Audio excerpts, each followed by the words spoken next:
Today, I will show you exactly how to open a trade in TradeLocker, as well as all the order types and pending orders. So let's get started.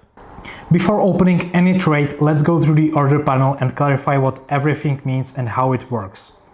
In the top left corner, you will find a symbol for the trade you are about to open.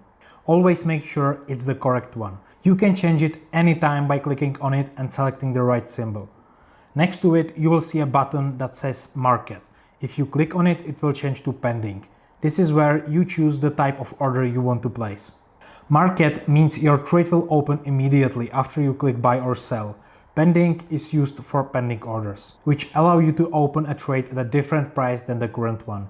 Simply put, if I want to open a long position but at a lower price than now, I'd set a pending order. Next to that, you have the risk option. For example, I want to open a long position on Euro USD and set my stop loss at the low, risking exactly 1% of my capital. If I click the risk button and type 1 in the box, no matter where I drag the stop loss, TradeLocker will automatically adjust the trade volume, so I only risk 1%. If you want to open a trade without this feature, you can just set your stop loss and take profit where you want them, manually enter your trade volume and click buy or sell. Or if you want to open a trade as quickly as possible, just set the volume, click buy or sell and adjust stop loss and take profit later.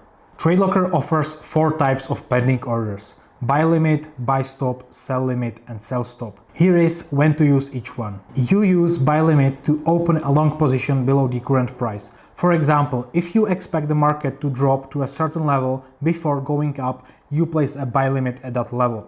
When the price reaches it, the system opens a long position for you. You use buy stop to open a long position above the current price. This is useful when you are waiting for confirmation of a bullish trend, for example.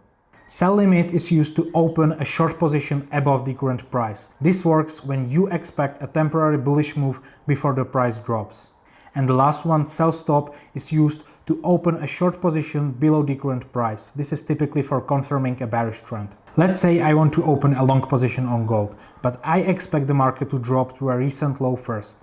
I'd set a buy limit at that low. I click the pending button, drag the pending order line to a level where I want to have my pending order, then set my stop loss and take profit, and adjust the volume so I'm only risking 1%. Once everything is ready, I click buy limit and my pending order is active. If the price drops to that level, the order will trigger automatically. You can view all open positions and pending orders in the trades panel, where you can modify or close them. Clicking on any position gives you options like partially closing a trade or using the break-even feature. If you want to set a trailing stop loss, click on the open position, choose Edit, and you will see the stop loss trail option. Click on it and set your trailing stop loss from there. One of the TradeLocker's biggest advantages is how clearly it displays key risk management metrics. We've already covered the risk button, but here is another useful feature.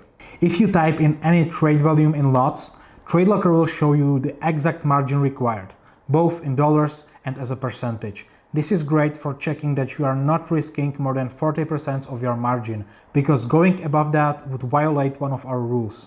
And that's it for placing orders in TradeLocker. In the next episode, we'll explore chart settings.